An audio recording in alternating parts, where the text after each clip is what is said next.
Today's episode, we're going to be talking about the death of Ricky McCormick, what happened, what evidence there is, or rather, what lack of there is. Is it like a murder?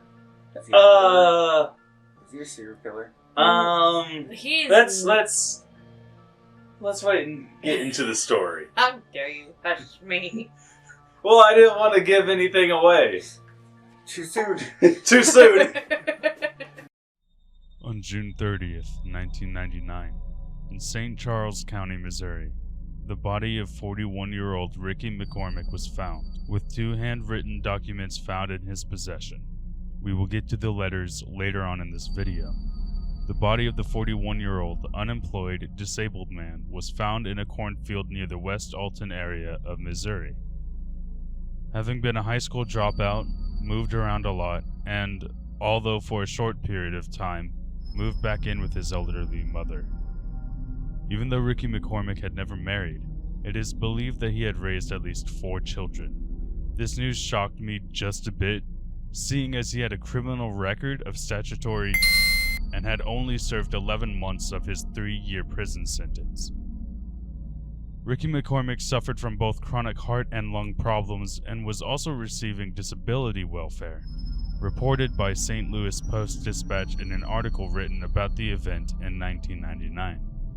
The fact that Ricky McCormick's body was found near West Alton, along a field road near Route 367, was a bit strange. You see, Ricky McCormick's address is said to have been 15 to 20 miles away from the crime scene. No ownership of a car and no public transportation served in the area. No decisively clear motive and no report of Ricky's disappearance. Homicide was initially ruled out. However, with no official cause of death, local police and FBI agents grew puzzled. They don't know how he died. Was there an autopsy? There was an autopsy. Was it conclusive? Very inconclusive. What about family, though? That Nobody reported him missing. For 3 days he was gone. He was dead for 3 days before he was found. But nobody reported him missing in 3 days. Which means his mom didn't report him, his girlfriend didn't report him. Or his grandma. And he was really close with his grandma and his girlfriend, not so much his mom. Sus. Right? Maybe it's the aunt, not the grandma.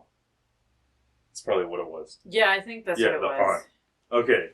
Ricky McCormick was believed to have worked as a gas station attendant, where his boss would have him travel to Orlando, Florida, and proclaim large amounts of marijuana in order to return them to his boss, Baha Hamdallah. McCormick's aunt and girlfriend state how, after his last trip to Florida, they noticed he started to act strange. After a stint of 2 days due to a checkup on June 25th, the doctors decided that with his chronic problems aside, was well enough to leave, and left on his way. On the morning of June 27th, 1999, McCormick's coworker remembers a brief visit to the gas station where both men were employed. Potentially, this man could have been the last person to see Ricky alive. He could have been missing longer. Bro, he And could have been nobody missing would have 2. known. He could have been missing 2 and dead 3. No. Missing 2 and dead 3? Yeah, you said he did a 2-day stint. He did a 2-day stint in the hospital. Right. As a checkup. They sent him on his way. He went to the gas station where he worked at. The guy remembers seeing him. And then basically an hour, 2 hours, 3 hours later, he's picked up and murdered. But what I'm saying is, like, yes, he was dead for 3 days, but was... because nobody reported him missing... I guess I'm not understanding. The day he went missing was the day he went to the gas station. Okay. He went missing because he left the gas station never to be seen again until he was found dead. Okay. Who found him? Okay. Some lady driving down the road. So he's visible from the road. But he was like, okay, so like here's Main Road, right? Here's a cornfield. Well, you go up here a little bit, body's right here. But you could see it from the road, or she had turned onto it? Okay. She go here, see body here. Yeah. So Yeah, because he's just laying in the cornfield. He was able cornfield. to see it I from mean, the that main definitely road. gives it a It looks like it got dumped out of the car. recklessly dumped feel. Yeah. As I stated earlier, 2 handwritten letters were found in the pockets of Ricky McCormick. The 2 notes, written in an unknown code consisting of, quote, a jumble of letters and numbers occasionally set off with parentheses, end quote. The FBI believes the cracking of the code could mean the cracking of the case.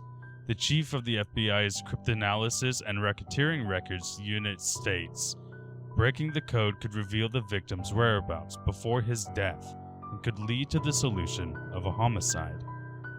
With his death still unidentified and Ricky having never been known to write in code, his parents state that Ricky was illiterate, barely being able to write his own name.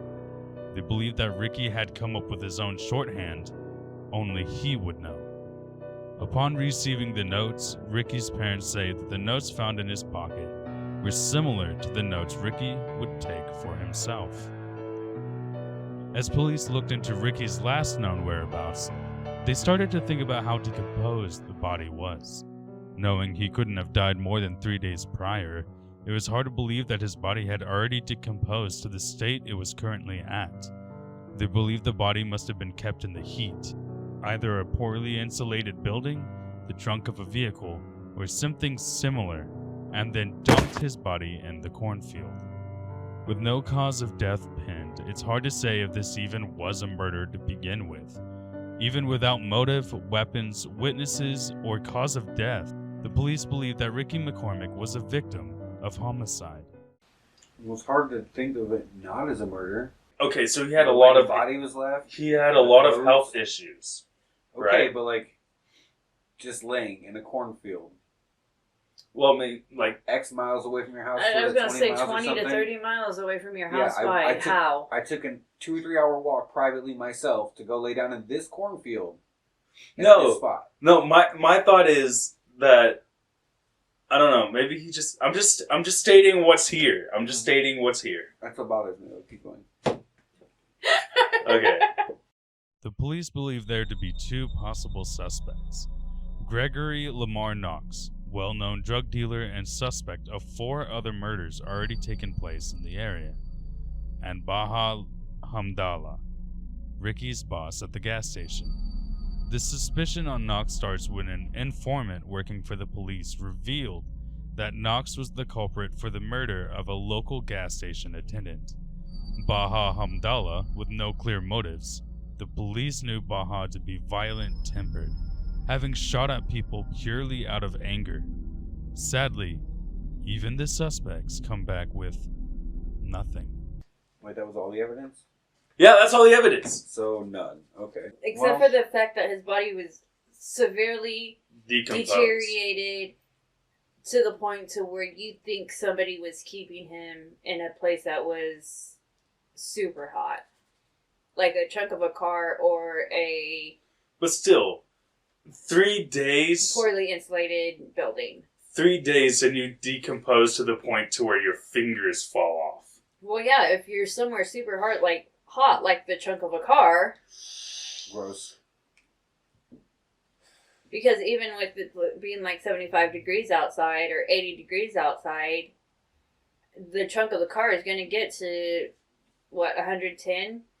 We even found out that on the day, like June 1999, in Missouri, in the St. Louis area, in June 1999, in that entire month, the temperature never went above 81 degrees. Like, I think 81.4 was the highest temperature in 1999 of June for St. Louis, Missouri.